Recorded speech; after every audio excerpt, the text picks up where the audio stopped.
ये दिल पाए वो मस्कन है खिलाफत का जहाँ राहत ये दिल पाए. Assalamu alaikum and welcome to This Week with Huzoor. Today we will present a report on a series of Jamia classes with Hazrat Khalifatul Masih, may Allah be his helper. But before we get to that, we begin with some footage of a recent inspection at Islamabad. Hazrat Khalifatul Masih V, may Allah be his helper, inspected Islamabad earlier this week. Beloved Huzoor asked office bearers for various updates on the site and offered guidance.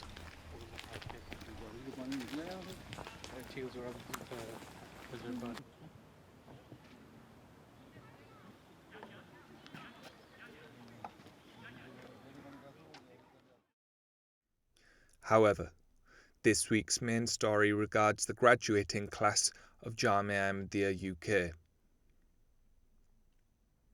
These students saw their studies disrupted by the global pandemic and have instead been performing duties at Islamabad for several months.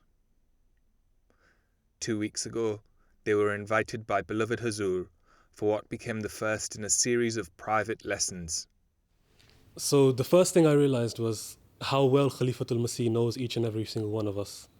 On the day of the first class, as soon as Huzoor came in and sat down, he started from the right and pointed at each person and told us our names. And he said, Tum Hariso, Tum Mubarizo, Tum Attaro, Tum Safrazo. And even we had masks on covering half our faces and Huzoor was still able to recognize us. Huzoor asked about my father, and this was regarding his operation which he had a while ago. And Huzoor asked how he was doing. And I was shocked that Huzoor asked this because I wrote letters quite a few times during the days of his surgery. And I was just shocked about how well Huzoor remembered this detail. And this just goes to show that how Huzoor remembers the most minute details, even though thousands of people write letters to Huzoor every day. Dreamlike from day one. I remember the first day we were told that the class is happening. We were told 2 or 3 days prior to the class actually happening. We were told it's going to be happening on Monday and Tuesday. So what we thought was there's been some sort of miscommunication, because how could it be that he's giving us a day for mulaqat and it's 2 days, one after the other. And then we went with the mindset it could be either Monday or Tuesday. And one of these one-offs. And I remember when we first went into class and the class took place and it happened, and what happened. At the end of the class, Huzoor looked at us and he says, "Ke, for tomorrow, I'm giving you homework to do 50 pages of Haqiqatul Wahi." And that's when I just knew that something historical had just happened. A turn of event I would never imagine. My entire class prepared the 50 pages as best as they could, because we knew that beloved Huzoor would ask us about it the next day. So when it came to the next class, Huzoor asked all of us if we have read the 50 pages. And when we replied that we have tried to prepare it as best as we could, Huzoor went through the 50 pages and asked us about the minutest of details. And the amazing thing was that Huzoor didn't actually have the book in front of him. And despite this, Huzoor still knew even the smallest details about the book.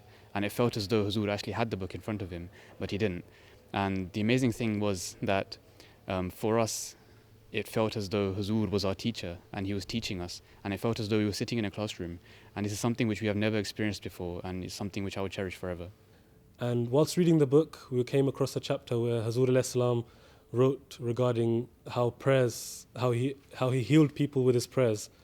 And regarding this, a question came to my mind, that once Huzoor Ayyadullah Ta'ala bin Nasr al-Aziz said regarding Ibrahim Ikhlaf Sahib, that when he became ill with the coronavirus, Huzoor Ayyadullah Ta'ala bin Nasr al-Aziz said that don't worry, he will recover and he will be completely fine.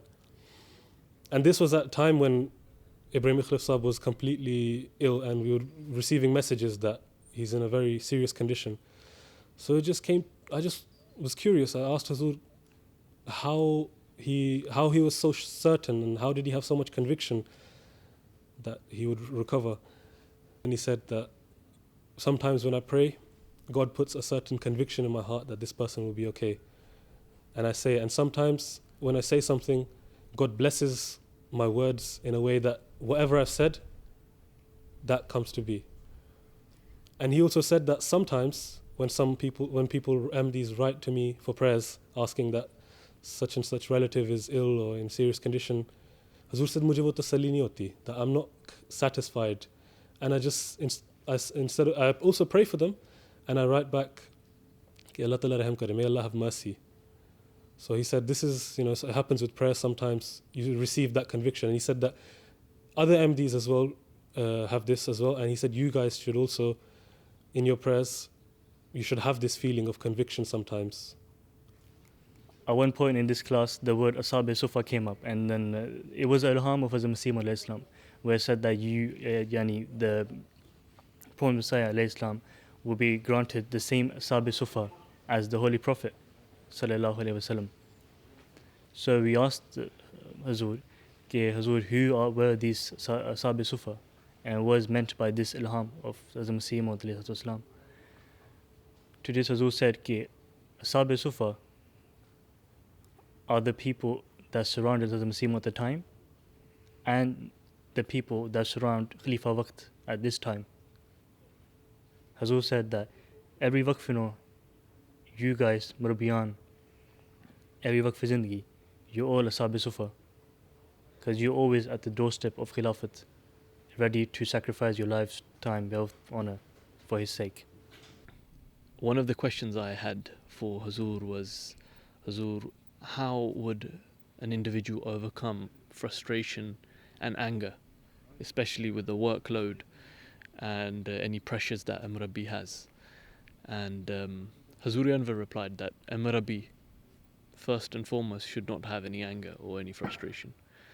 But he said that you should make this hadith your target and your way of life. Huzoor sallallahu alayhi wasallam said that a person should look in worldly affairs at the person who is below him and see how God has blessed him, and that way he will be content.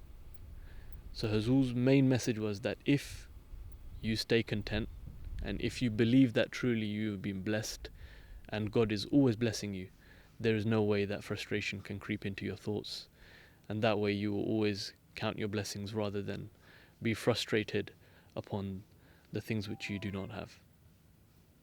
So one of our classmates asked Huzoor if he had ever wanted to go to Jamia when he was younger, and Huzoor replied that when he was at that age, he made the intention to go to Jamia with a friend. And Huzoor said his friend ended up going to Jamia, but Huzoor didn't. And then Huzoor said, uske baad maine kai irade kiye, he made many different intentions. और आखिर में मैं वहाँ आ गया जिधर आने का बिल्कुल मेरा कोई इरादा नहीं था. क्लास के दौरान खाक सार को मौका मिला हज़रत साहब से सवाल करने का. तो सवाल मेरा ये था कि हुजूर से कि हुजूर, जिस तरह के आजकल के हालात दुनिया के काफ़ी ख़राब हैं, तो क्या आगे जाके आपको क्या लगता है कि हालात कैसे होंगे? इस पर हज़रत साहब ने फरमाया कि हालात तो बुरे के बुरे होते जाएंगे, मगर आखिर लोग खुदा की तरफ वापस लौटेंगे और खुदा पूछेंगे कि किधर है खुदा. तो उस पर हुजूर ने फरमाया हमारी पूरी क्लास को देखकर कि उस वक्त तुम लोग क्या करोगे, कि ये फिर ये तुम लोगों का काम होगा कि लोगों को खुदा की तरफ वापस लाना. We see that our 7 years of Jamia had come to an abrupt end due to the pandemic in the world, and the second semester was pretty much over suddenly. However, even with this in mind, where we felt like we were a bit anxious if we were able to go to Africa and Pakistan, and we were worried about what's going to happen with us now, Huzoor, in his overwhelming, loving and fatherly figure, has given us so much time in these 2 past weeks that we literally can say that that worry and anxiety that we had has completely transformed into an immense level of peace and comfort. Those were interviews regarding Jamia classes which took place over the last 2 weeks. We now end the program with our Friday sermon summary.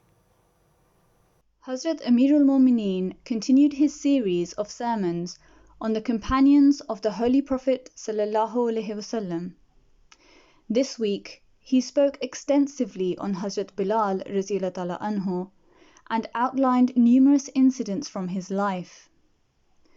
Huzoor also briefly mentioned the present situation for Ahmadi Muslims in Pakistan. مسلم فرماتے ہیں احمدیوں کو نصیحت کرتے ہوئے اس وقت جو ہجرت کر کے آئے تھے ہندوستان سے پاکستان کہ میں بھی تمہیں یہی کہتا ہوں کہ خوش رہو. تم یہ نہ دیکھو کہ ہم نے کیا کھویا ہے, تم دیکھو کہ ہم نے کس کے لیے کھویا ہے.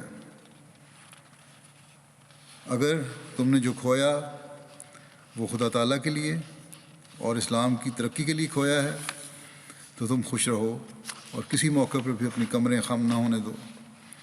تمہارے چہرے افسردہ نہ ہوں بلکہ ان پر خوشی کے آثار پائے جائیں. تو ہم احمدی تو اس سوچ کے رکھنے والے تھے اور یہ ہمیں نصیحت کی تھی اس وقت خلیفہ نے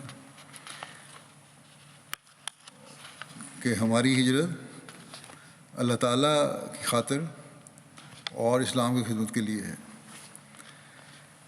آج وہ لوگ جو پاکستان کی تعمیر کے خلاف تھے, پاکستان کی اساس اور بنیاد کے دعوے دار بن کر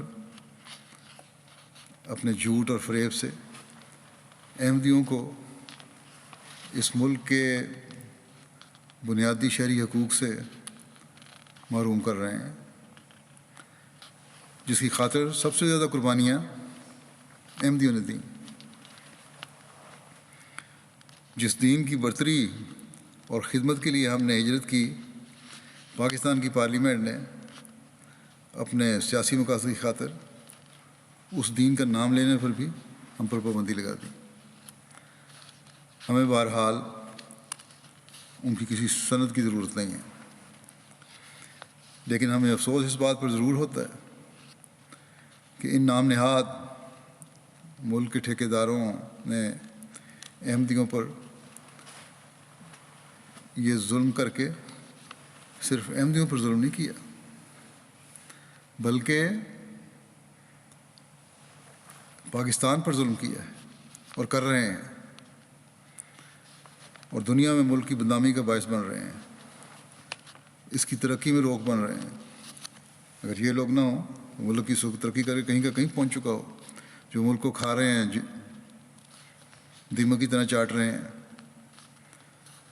لیکن اس کے باوجود ہم پاکستانی احمدیوں کا یہ کام ہے, خاص طور پر جو پاکستان میں رہنے والے ہیں, کہ ملک کی ترقی کے لیے اپنی تمام تر صلاحیتوں کے ساتھ کوشش کرتے رہیں اور دعا کریں کہ اللہ تعالیٰ ان ظالموں سے اس ملک کو پاک کرے.